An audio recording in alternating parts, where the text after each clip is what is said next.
Check out the American Adversaries. Tough guy. Ho! Ho! We'll get back to our tough guy here in just a minute. That'd be Abe Katsman. But real quickly, I want to congratulate Jeannie from Orlando, Steve from Winter Springs, and Yvonne from Ocoee, because they have gotten a Blu-ray plus a DVD. There's 2 discs in here, a Blu-ray disc and a DVD disc and the digital download. So they got the whole package deal. And, oh heck, why don't we give away a couple more? Should we give away a couple more, Nick? He says, okay, let's do it. Let's give away 2 more right now. The American Sniper movie. If you want it, call us right now at 407-774-8255. You can't even get it till tomorrow at the stores, but you'll get, you'll have to pick it up here at the station, but you can do it first thing in the morning. And the American Sniper is a great movie, and what you will see in that movie is what we had to go through to secure cities like Ramadi in the Anbar province, and Fallujah, and others, and Baghdad, and now it's all been squandered because we got a president that's too smart by half. All right, so call us at 407-774-8255, the first 2 callers. And I want to go back to Abe. Abe, we have a caller who has a question. I want to take his question so we can open up a line, and then we'll go back to our questions for you. So, Al, thank you for calling. And your question for Abe, please. My question is, I thought victory meant you won and then you get to go home, not you pass it off to someone else. All right, well, I'm going to let Abe respond to that. But I want to respond to it, too. Did we go home from Europe after World War II? Did we go home from Japan after World War II? No, we did not. And look at where those countries are today. Thank you very much. Abe, would you like to respond to Al? Well, I think that's a pretty good response. I think that going home is a very nice thing to do, but not before you've secured the peace. And that's something that we hadn't really finished doing. We hadn't finished the job. And you leave a job half finished, you see what happens. Yeah, it reminds me, I do carpentry work. It reminds me, Al, of, going in and fixing up a place real nice and then having some painter come along and crash through the window and tear the whole place down. You know what I'm saying? You see where we're coming from, though, Al? It takes a little bit more than just, winning a battle and then turning and going home. It takes more than that. Okay, I agree with that, but it was Bush who set that deadline. No, not entirely. You're talking about for the Status of Forces agreement, but the intent was that a new agreement would be signed, and as a matter of fact, Vice President Joe Biden guaranteed that it would be signed. He was going to see to it that there was going to be a new SOFA, Status of Forces agreement. And you can't tell me that George Bush did not also predict in 2007 exactly what would happen if we did not get that agreement and brought our troops home. So you can't put this one off on old W. So, but thanks for the try. Thank you. All right, Al, thanks for being out there. We appreciate it. And if you want to call back later and try to get one of those DVDs and Blu-rays, please do. Anyway, it would be good for Al to have one of those. Yeah, it would be. Anyway, Abe, do you want to respond any more to Al? No, I think that's been covered. Okay.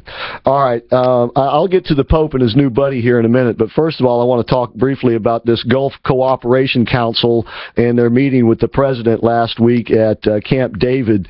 Now the reports are that the Saudi Arabians are going on the market to Pakistan to buy nuclear weapons. Is that what's being reported there? Yeah, that must have been some successful summit at Camp David, if that's the news that comes out of it, that the Saudis came out of it committed to buying a nuclear weapon from Pakistan. Go Iraq! Go Barack! Yeah. And now the king of Saudi Arabia wasn't there, but he did have representatives there. There were representatives, to my understanding, from Saudi Arabia, Kuwait, Bahrain, Qatar, Oman, and the United Arab Emirates, who make up the Gulf Cooperation Council. Is that your understanding, Abe? Yeah, that's what there was, and in theory, I mean, look, we don't know what else might have been discussed there. There have been discussions about some kind of rapid response force that the U.S. would be involved in setting up among those countries. That would be fine, but the big issue is Iran and Iran's nuclear program, and apparently they are The Saudis were extremely unimpressed with the deal and not sold on the president's ability to curtail Iran's acquisition of nuclear weapons. So, in terms of, this is really bad just from the standpoint of proliferation. And it's proliferation in the worst region of the world to have proliferation. Yeah. Saudi Arabia, which is relatively stable, is still only relatively stable. There's no guarantee that they get a nuclear weapon that it doesn't end up in the wrong hands. And there are a lot of very wrong hands that it could end up in. Oh, you're so right about that. Abe, do you think that the Saudis are already well on their way to do this, or do you think this was a threat?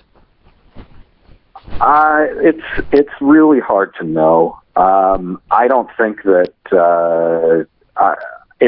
I don't think that they just started doing it now. I think that they have been planning on doing it. That it's been something in the works for a while. I think that this was calculated more for the PR value than for anything else. But that they may very well be looking to figure out how they can secure their own nukes. No question. Isn't there something else also at the heart of all of this, and that is that President Obama cannot be trusted in their eyes? Well, I think that's actually what we see from what came out of this summit. I think that the timing of this announcement, this report, reflects exactly that. I think that if they had more confidence in President Obama, they would not have made an announcement like that. They also might have, the king might have actually shown up at the summit like he was originally supposed to. It's a big slap in the face to America that the Saudi king reneged on his agreement to come to this summit, and it says something about how badly President Obama is managing the relationship. Well, and add to that too, Abe, the fact that the Chinese have now announced they're going to start adding multiple warheads to all their existing missiles, which they promised before not to do. Now they're saying full-fledged, we're going to go do it. Yeah, well, the news just keeps getting better and better, doesn't it? Thank you, Barry. Yeah. Well, and not only that, but John Kerry going over there doing a little kissing makeup with Vladimir Putin. Didn't help too much did it? Yeah, it makes it look like Putin's back on top of the world again. Now he's out playing hockey and stuff. Did you see that? I didn't see him playing hockey. He's not taming tigers anymore. He's moved on to bigger and better things. I wonder if he found a shirt. All right. Let's talk a minute about the Pope. What is let me put it this way. He last week has recognized the Palestinian state. Do you think that he talked with Israel at all before he did that? The indications are that he did not. The foreign ministry here seemed to be taken aback by this report, and I think it was done behind Israel's back. And it complicates things. Recognition, yeah, it complicates things. Well, it does a couple of things. One thing it does not do is move the peace process forward. This is the type of thing that just pushes the Palestinian leadership further and further away from negotiating with Israel. But behind this is probably, the Pope looks at what's happened to the Christian world in the Middle East. And it hasn't been good, particularly in Palestinian-controlled areas. The city of Bethlehem, I think 40 years ago, was 90% Christian. Today it's 90% Muslim. If there's any hope of saving the Christian communities here, I think the Pope is looking looking at the politics and trying to play politics to see if he can placate the Palestinians and maybe get a little bit more support for the Christian communities that are here. I think it's like succumbing to blackmail. If Abbas and the Palestinian Authority are so inherently anti-Christian or anti the protection of Christians, that the Christians are fleeing the area, you don't go ahead and recognize Abbas and the Palestinians. It's complain about them. No, he's making a deal with the devil when you get right down to it. And then he wants to turn around and call the guy the angel of peace, or at least he can be the angel of peace. I'm here to tell you, no, he can't. He's so far down the line the other way with the rhetoric and buying into it, and you know what I'm talking about, that there's no way Mahmoud Abbas could be an angel of peace. If he was, one of his colleagues would cut his throat. That's a pretty good assessment. No, he is not an angel of peace, even if the Pope says that he is. I don't think the Pope can make people saints. I don't think he can make people angels. Put lipstick on a pig, you know. Yeah, that's for sure. Abe, I want to go back to that raid in Syria for just a moment. I thought of a question during the break. Now, obviously, we had some pretty good intelligence in there. Do you think Israeli intelligence played a role in that? I think it's hard to know. It would be nice if Israeli intelligence were involved in there, but in Israel, they don't. There's very little discussed about what we know about the internal workings of the Islamic State. I don't know where the intelligence came from. Maybe the U.S. actually has better intelligence than we sometimes think it does. Well, we certainly have special operators scattered around Iraq, not in the numbers that they could actually do something in terms of turning the tide of this battle. But you said earlier in the show, just look what we can do, with one special ops group, and if we could just multiply that maybe times 100, we could actually make some hay in this thing. Yeah, I think so. At least if we have the intelligence to go after a number of targets like we went after this one. Yeah. You don't want to end up in a situation where you have where you've got these commando teams there with nothing to do, sort of like the air raids, where the sorties that they fly and they come back with their missiles intact because they couldn't find any targets to hit. Right. Right. So don't want to, you hope that there's enough intelligence that would keep whatever troops you have there busy. Yeah. All right. I want to shift a little bit here and talk some Israeli politics. You were right. The new government was sworn in pretty much when you said it would be sworn in last week. And the New York Times did a big write-up Saturday about the new justice minister. And help me with her name. Is it Ayelet Shaked? Ayelet Shaked. Ayelet Shaked. Tell us a little about Ayelet Shaked. Well, she's young. She's a software engineer. She also happens to be very pretty, which you'd think wouldn't be a factor in any of this, but has, as a result of looking good, she has managed to elicit some kind of nasty comments from people who don't like her political stances. Which are? But her political stances are solidly right-wing. In particular, when it comes to the courts, she would like to... The courts here are even more activist than the American Supreme Court is or ever was. And she would like to curb that. She believes, and a lot of other people believe, that there is judicial overreach, and that you have to balance that by kind of rebalancing the powers of the executive and the legislative branches of government. Sounds like America. Yeah, it sounds. It's not. It's very similar. Yeah, and I was going to say, sounds like my kind of America. On a bad day. Yeah, I was going to say, it sounds like my kind of girl. What do you think there, Abe? Oh, yeah. Oh, yeah. She's somebody to watch. Yeah. No question. Yeah, I'm looking at her picture here in the article, and it was actually a pretty good article, I thought, on her. Abe, we got Reagan on the line. He has a question for you before we let you go. Is that all right? One more? Sure. Okay, Reagan, thank you for calling. Your question for Abe Katsman, please.